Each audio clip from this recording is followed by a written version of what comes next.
Hello everyone, welcome to swipe right.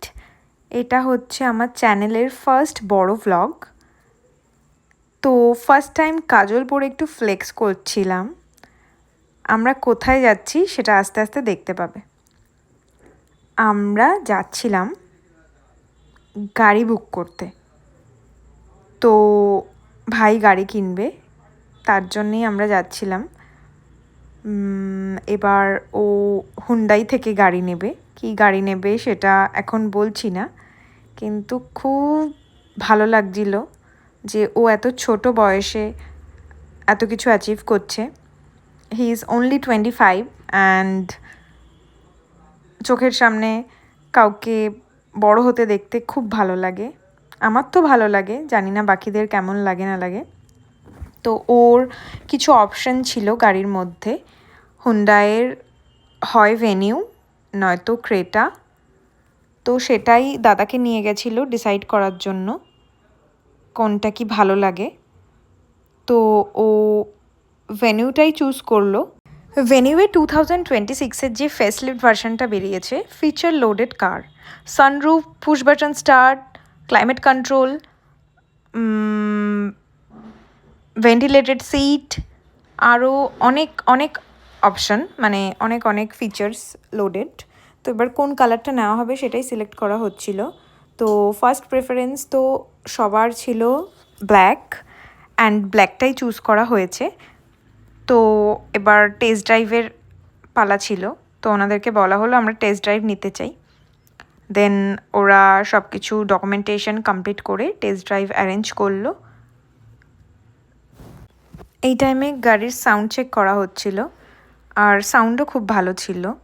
আর ওই দিন ছিল সানডে। বাইরের ওয়েদারটা এত ভালো ছিল, আমি না পেরে কিছু ইনস্টাগ্রামের শট নেওয়ার জন্য আমি বাইরে গেছিলাম। বাইরে গিয়ে কিছু রিলস বানাচ্ছিলাম, ওইদিকে ওদের সব কাজগুলো কমপ্লিট করছিল। আর রিলস বানাতে বানাতে একটুখানি হাওয়া খেয়ে নিলাম। এত ভালো ওয়েদার, না বাইরে বেরিয়ে কি থাকা যায়। তারপর পেট্রোল পাম্প থেকে পেট্রোল ভরানো হলো। আর আমরা গেছিলাম, এই শোরুমটা ছিল পাইকপাড়ায়, মানে দমদম থেকে আর একটু ভেতরে। তো ওই ভেতর থেকেই একটা পার্কের পুরো 4 কিলোমিটার মতো ওদের রেঞ্জ, ওইটুকুই টেস্ট ড্রাইভের জন্যে অ্যালটেড। তো ওখানে টেস্ট ড্রাইভ নেওয়া হলো। ওই দিন ছিল সানডে। এবার অনেকটা লেট হয়ে যাচ্ছিল। তো আমরা একটা খুব ভালো ডিল পেয়েছিলাম গাড়িটার। আর টেস্ট ড্রাইভ নিয়ে খুব ভালো লাগলো। টেস্ট ড্রাইভ নেওয়ার পরে কিছু পেপার ওয়ার্কস ছিল, তো সেটা নিয়েই আলোচনা হচ্ছিল কিভাবে কি পেমেন্ট করা হবে না হবে। আর আমি বসে বসে বোর হচ্ছিলাম। তো ওনারা কফি অ্যারেঞ্জ করলো, ব্ল্যাক কফি। তো সেটা নিয়ে ভালো করে এনজয় করে ওখান থেকে সব কমপ্লিট করে আমরা গেছিলাম রেস্টুরেন্টে, কারণ খুব খিদে পেয়েছিল। আমরা সেই বেরিয়েছি এখান থেকে 6টা, আর ওখানে পৌঁছেছি অনেক লেট হয়ে গেছিলো।